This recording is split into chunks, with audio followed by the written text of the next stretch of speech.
everybody. So it's 7 o'clock here in SweetHaven and we're starting our day. We always start the day with milking and then letting everybody out. So as you can see, the farm is pretty quiet. Everybody's still inside the barn for the night. And then we're going to head on into the barn and get Maggie and give her morning. Ready? Okay.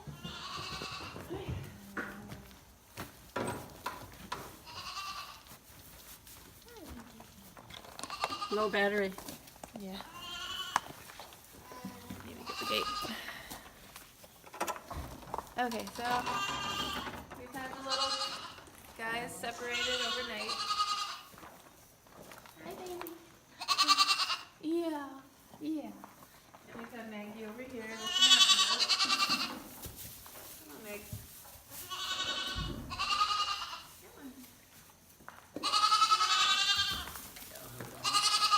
They're gonna come out anyway. You can't keep them.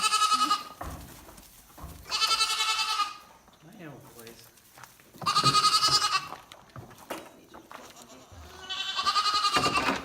on.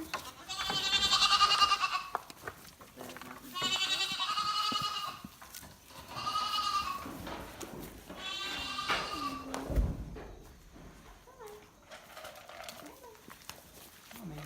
Come on.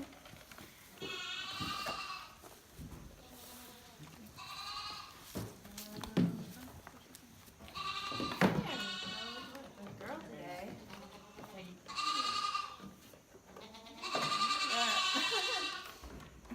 She's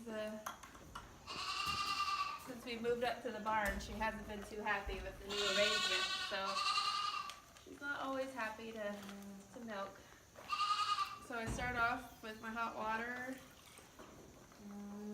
and some soap. And we clean the udder.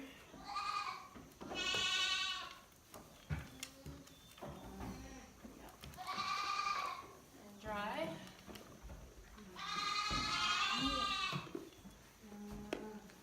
Make sure there's no lumps or heat or bumps or anything there. Feels good. So today I'm not doing it by hand, I'm using my machine. I usually alternate days if I can to give my hands a rest. So it's just a mason jar with some tubes in it. One tube is attached to a brake line pump and one tube is attached to a syringe. So it's all enclosed. So I put it down and I just slip this over the teat and start pumping. So it has a gauge on it and I need to get it up to about 10 to 12 psi for a good suction.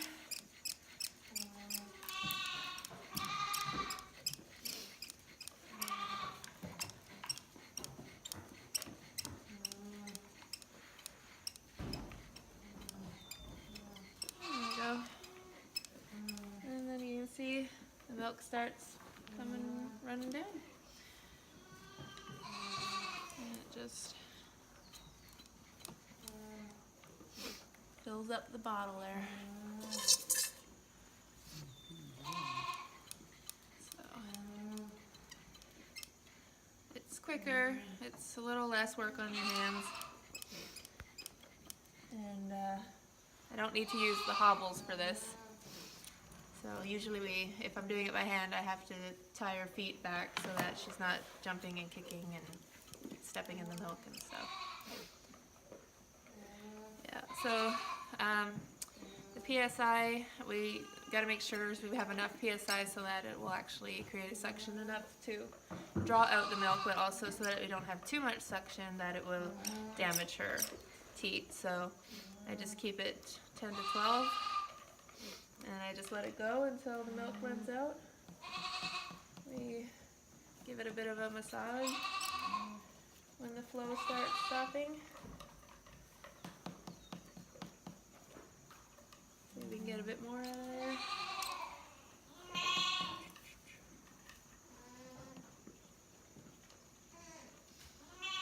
done. So then I release the pressure, break the suction with my finger, and then move to the other side. And do it again. So when baby goats come to nurse, they headbutt the udder, and it looks at first you're like, why are you being so rough? But that's what is done to make the milk let down. So there we go. Nice and up. Being a good girl today. She gets to eat her grain and a bit of alfalfa pellets.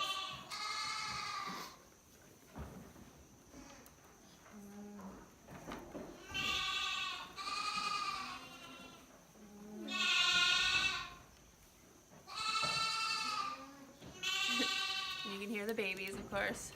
They whine and cry because they haven't had mama all night.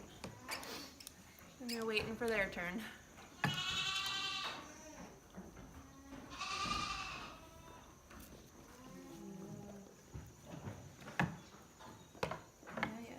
Stompy. You fall off, Mugs. All done? Nope, a little bit.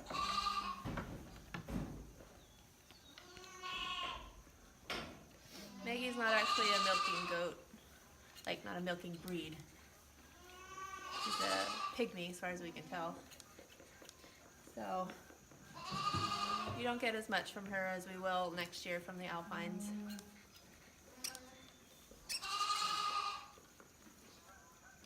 But that's okay. She gives us enough for making some soap and stuff. All done? Yeah, alright.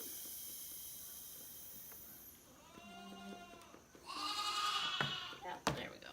So easy peasy. Let the milk go back, run down.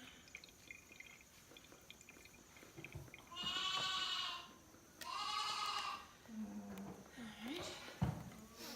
And there we have it. A little bit of milk. It's usually, that's about a cup and a half is usually what she gives us. So, there we go. Throw another rinse off.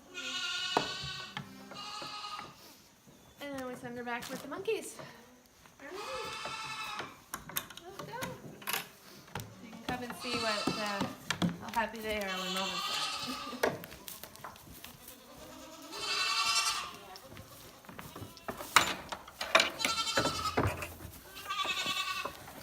Get the gate mark, please.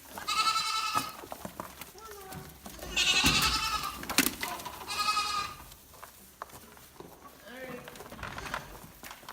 There's Mom. There she is.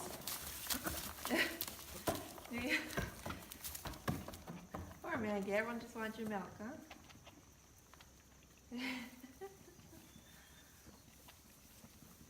There you go.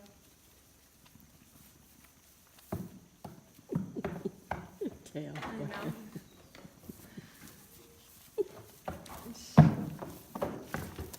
And that's enough. There you go. Yeah. So these guys are 8 weeks, almost 9 weeks. 9 weeks today, the babies. So they could be weaned, but we're keeping them with Mama, so that I only have to milk once a day.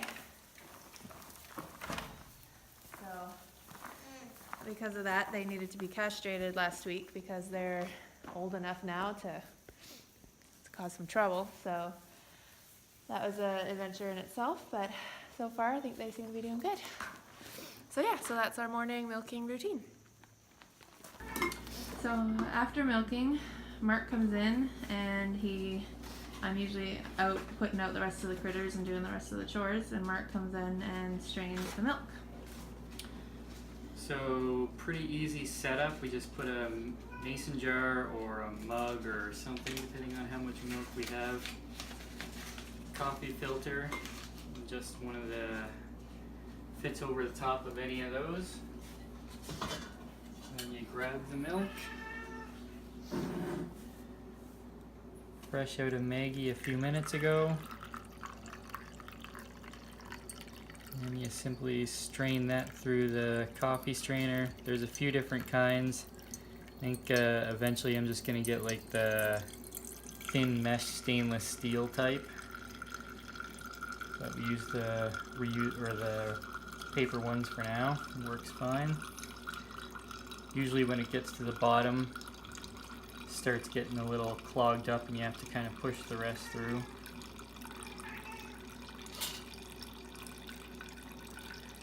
And there's not too much after that. Once it's all strained through, we just put it in the back of the fridge. Get it nice and cold, nice and quick. That's the makes it pretty good for just raw milk right away. You could either drink it as raw milk, or we've been saving it up and freezing it in cubes for making soap. But that's about it. And then if we wanted to keep it longer, then we'd have to get into pasteurization and boiling and proper temperature and all that, which won't go in. So there's the ice cubes. So generally we'll just freeze it into cubes, and then it's all perfect and ready for making soap. And that's it. GP's waiting for her taste. Aren't you?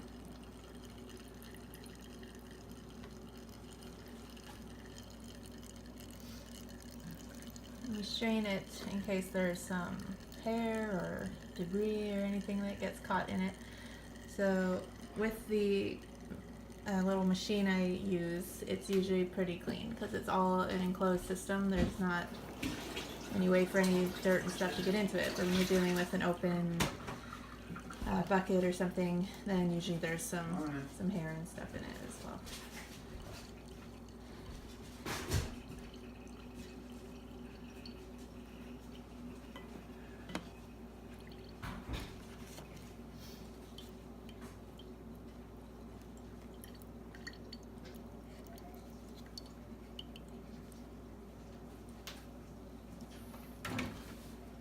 That's all for today.